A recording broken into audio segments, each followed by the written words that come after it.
ICSE का chapter 5 linear equation in 2 variables class 9।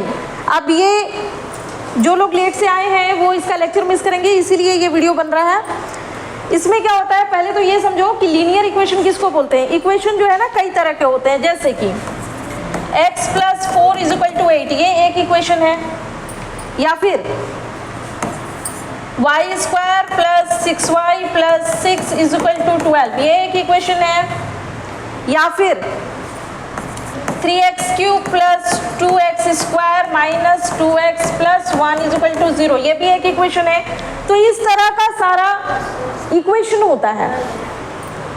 लेकिन इसमें जो पावर देख रहे हो, इसमें जो हाईएस्ट पावर है यानी कि डिग्री जिसको बोला जाता है, डिग्री, इसका डिग्री 3 है, इसका डिग्री 3 है। डिग्री मतलब हाईएस्ट पावर, पूरे इक्वेशन में जो हाईएस्ट पावर है उसको डिग्री बोला जाता है, इसका डिग्री 3 है। इसमें जो हाईएस्ट पावर गया है, कितना गया है, 2 गया है, तो इसका डिग्री 2 है। और इसमें हाईएस्ट पावर 1 गया है, तो इसका डिग्री 1 है।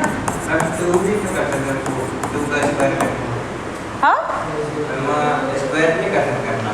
ये अपने से क्यों करेगा, ये तो क्वेश्चन में दिया रहेगा, क्वेश्चन में हम चेंज नहीं कर सकते, ठीक है।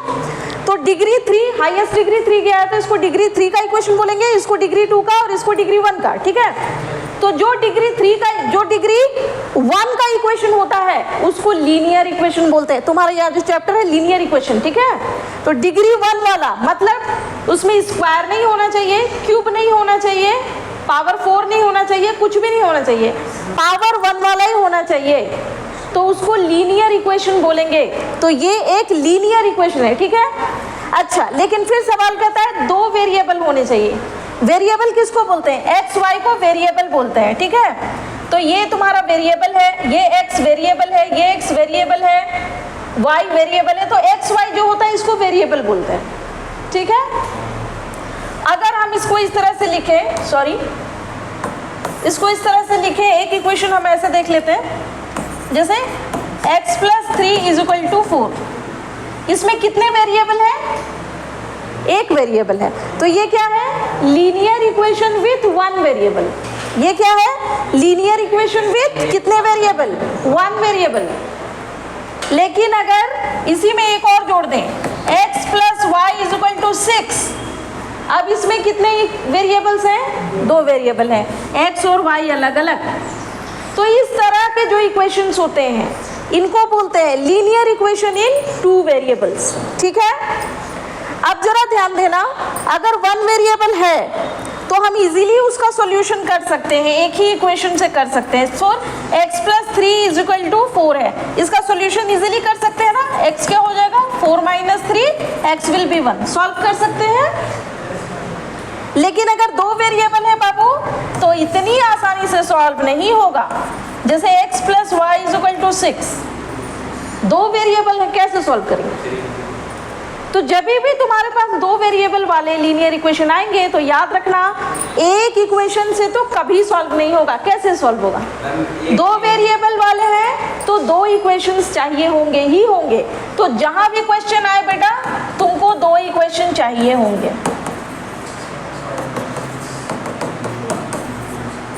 2 वेरिएबल, 2 इक्वेशंस चाहिए होंगे, तभी सॉल्व होगा। अब देखो x और y को जोड़ने पे 6 आ रहा है, x और y को घटाने पे 0 आ रहा है, मतलब x और y का वैल्यू सेम है। x में y घटाएंगे तो 0 आएगा, मतलब दोनों का वैल्यू सेम है, तो दोनों का वैल्यू 3 होगा, क्योंकि दोनों को जोड़ने पे 6 आ रहा है। तो जब भी एक इक्वेशन दिया रहे नहीं बनेगा, क्लियर नहीं होगा, लेकिन दूसरा इक्वेशन साथ में हो तभी हम वैल्यू निकाल सकते हैं। समझ में आया, दोनों ही इक्वेशन एक दूसरे के कॉम्प्लीमेंट्री होते हैं, एक दूसरे के पूरक होते हैं, उनके बिना नहीं बनेगा। तो खैर इस तरह के क्वेश्चंस में जो x और y का वैल्यू है वो निकालने के लिए कई तरह के फॉर्मूला हम लोग यूज़ करते हैं, कई तरह के मेथड यूज़ करते हैं। 3 मेथड नॉर्मली हम यूज़ करते हैं, लेकिन 5A में तुमको एक ही मेथड पढ़ना है, फिर 5B में दूसरा मेथड पढ़ना है और 5C में तीसरा मेथड पढ़ना है। तो 3 मेथड कौन कौन से हैं, पहला है सब्स्टिट्यूशन मेथड, 3 मेथड हैं इसको सॉल्व करने के। सब्स्टिट्यूशन मेथड,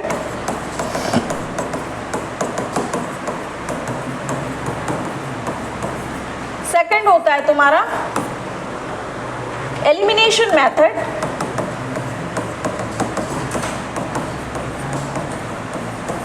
एंड तीसरा होता है तुम्हारा फॉर्मूला मेथड। 3 मेथड्स होते हैं इनको सॉल्व करने का, ठीक है। तो 5A में तुमको सब्स्टिट्यूशन मेथड करना है, 5B में एलिमिनेशन करना है, एंड 5C में फॉर्मूला अप्लाई करना है, ठीक। तो अभी फिलहाल हम लोग बनाएंगे 5A यानी सब्स्टिट्यूशन मेथड से कैसे निकाला जाए।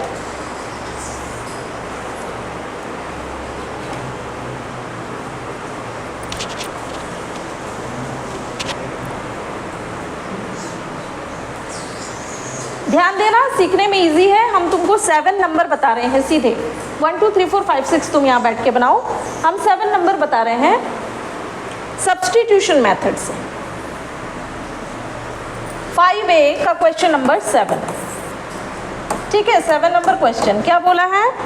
Solve the following equations, 4x minus 3y is equal to 8 and 18x minus 3y is equal to 29। हो गया। अब इसको इक्वेशन 1 ले लो और इसको ले लो इक्वेशन 2। हमेशा 2 इक्वेशन दिया रहेगा, यहाँ भी दिया हुआ। सबसे पहले तुमको पकड़ना है इक्वेशन 1 को, तो लिखोगे from equation 1, from equation 1 4x minus 3y is equal to 8, 4x is equal to 8 plus 3y, x is equal to 8 plus 3y by 4. It is visible or not? Visible तो होना चाहिए, ठीक।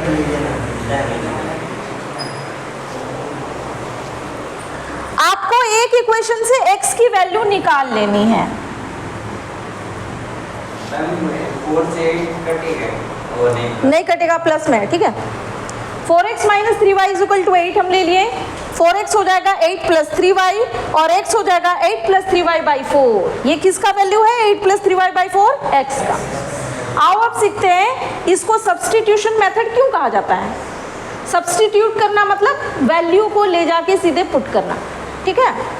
अब x के इस वैल्यू को हम put करेंगे, लेकिन सेम इक्वेशन में पुट नहीं करना है।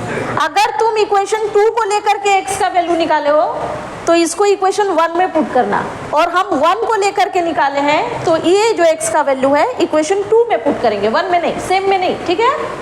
तो अब हम लिखेंगे putting value of x from equation 1, equation इसको 3 कर दो, फ्रॉम इक्वेशन 3, इक्वेशन 3 में जो x का वैल्यू मिला उसको हम इक्वेशन 2 में पुट करेंगे। इक्वेशन 2 हमारा क्या है? 18x minus 3y is equal to 29।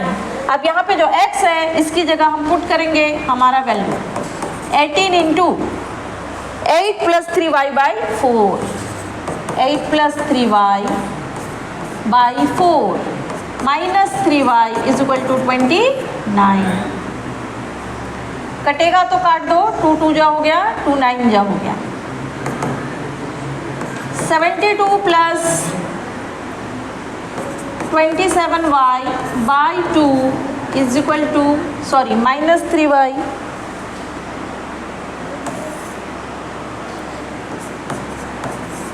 Is equal to 29। अब क्या करेंगे? 3y के नीचे कुछ भी नहीं तो एलसीएम ले लो। 72 plus 27y minus 6y is equal to 29। क्या तुम लोग इसको सॉल्व कर सकते हो या कर देना होगा? कर ही देते हैं।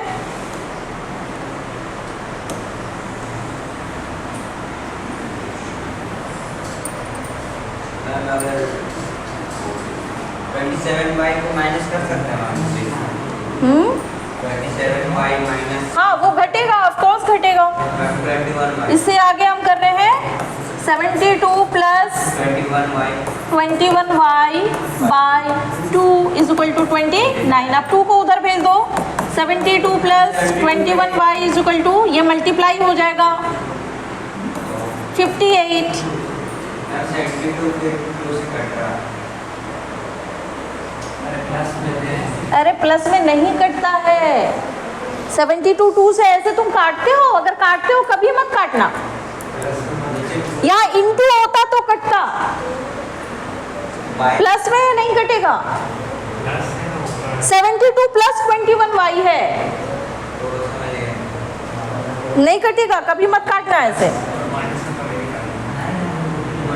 उसके बाद 21y हो जाएगा 58 माइनस 72, 21y का वैल्यू हो जाएगा 6, नहीं गलत हो गया, माइनस में आएगा 4 14, y हो जाएगा माइनस 14/21 माइनस 2/3, y का वैल्यू आ गया माइनस 2/3, राइट। अब x का वैल्यू कैसे निकालेंगे, सिंपली यहाँ पे पुट कर दो, x क्या है 8 प्लस 3y/4, y का वैल्यू यहाँ पुट करो, x की वैल्यू आ जाएगी। करके देखो आ रहा है या नहीं आंसर, हमको बताओ। क्या आंसर किससे आएगा?